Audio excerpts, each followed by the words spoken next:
Bridgerton Monday. Woohoo! We are on our second to last Bridgerton Monday, which is kind of sad.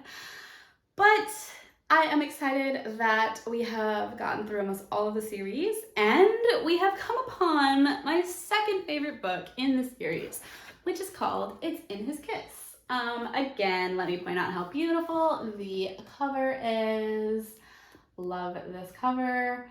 And this is about Hyacinth, who is my favorite Bridgerton, I have to say. I love Hyacinth.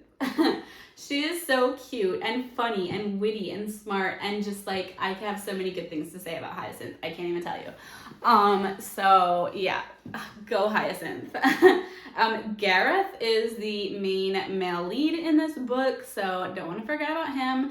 He has a really interesting backstory and it was really fun learning about him in this book.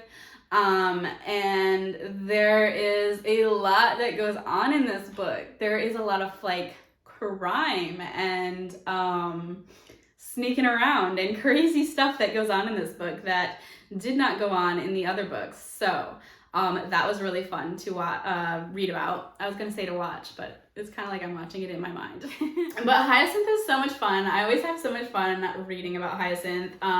She is in some of the other books, but for the most part, she is like on the younger side in the other books because her siblings are a lot older than her.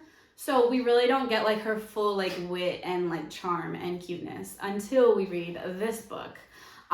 So that was fun and I liked reading about her a lot.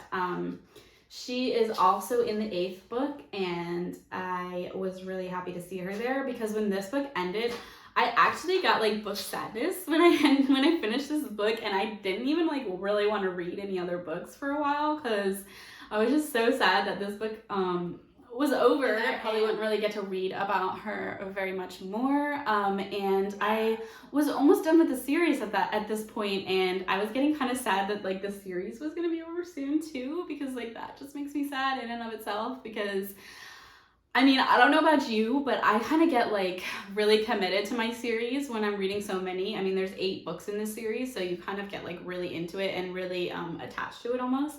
And like when you get done with a series, you just kind of sit there and you're like, what am I supposed to do now? Because like I could start another book, but it's gonna have all new characters and it's not gonna have my favorite characters in it, and that's just sad. So that's usually how I feel when I finish like a long series like this, and that was how I was starting to feel with this book. Also, it was just really good, and when I got done with it, I was like, meh, I don't get to read it anymore. I was like really bummed when I was getting to like the last pages because I was like kind of trying to like stretch it out as much as I could because I really didn't want this book to end.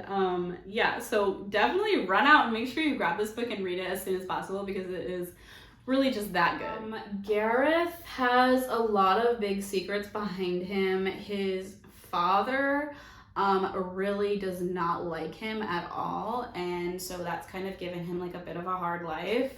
But then he meets Hyacinth and she just like lights up the whole room and the world and everything, and he's just like, oh my goodness, she's so funny and witty and just like, wow, she'd be a great friend. And they kind of start hanging out as like a friendship, and then they start like doing these secretive crazy things together. And no, they're not romantic. I mean, there is romance in this book, but that's not what I'm referring to right now. They start doing some crazy stuff and they kind of like go on like a treasure hunt together. So that was kind of cool to read about. And like it goes on and on and on forever, and you should get the book that has the second epilogue on this one. I would highly recommend it because it kind of clears up a lot at the end for you if you read the epilogue and the second epilogue. I really like how this author did that in all her books. There's a first epilogue and a second epilogue, and I loved reading all of them because it really wraps up like what happens to the characters and like where they end up, and like do they have kids, how many kids do they have, like what kind of family life do they have, and like all that kind of stuff. So I really liked being able to read those as well, and I would highly recommend that you read those as well. And that is it for It's in His Kiss. That's all I've got to say about it. Go read it. Loved it. Go follow me on Instagram and check me out over there because I post tons of content and I would love to see you over there. Leave me a comment below because I love to hear from you, and please give this video a big thumbs up if you enjoyed watching it. And as always, make sure you subscribe and turn on your notification bell because this is Bridgerton Monday and I post a new Bridgerton video every week, and then I also post a video every week on every Friday, and I would love to see you there as well. So thanks for hanging out, and that's all I've got to say. Bye.